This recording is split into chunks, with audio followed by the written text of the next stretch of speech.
Necəsiz, yaxşısınız mı? Çok sağ ol. Eyvallah. Gözleriniz olsun, xeyirli olsun inşallah. Ben işe demiyorum, haberler özür bilirsiniz.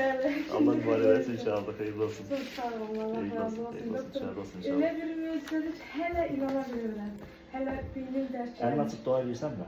çox şükür. Bize de dua Sizə, olur. ən böyük sizə duamdır. Mamamın da duasını sizə Çünkü gətirdim. ne şartlarda, şəraitdə işlədiyimizi görürsünüz. Evet, Ağır, evet, əziyyətlə, çox, Halal səhərdən bir gecik, hakkınız. halal olaq xoşun olsun. Amma benim bir dənə xahişim var, dua elə bizə.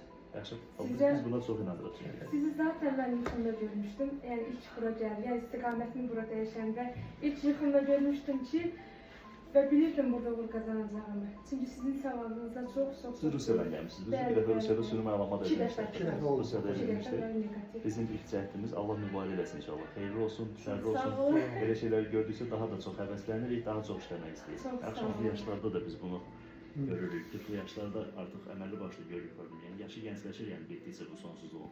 Ona görə ged olacaq, gözdə alacaq, bəlkə sabah oldu, bəlkə 6 ay sonra oldu. Həmin vaxtda da vaxt verirsiniz.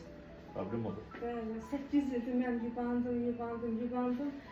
Sizden nəticələr tapdım. Allah sizden Allah razı inşallah olsun. mübarək olsun. mübarək Allah olsun. sizin canınızı sağ eləsin Xeyirli doktorum. olsun. qardaşım. Uğurlarınız bol olsun. Səsiniz cadan gəlsin Xeyirli hər olsun zaman. inşallah. Çox sağ olun, var olasınız.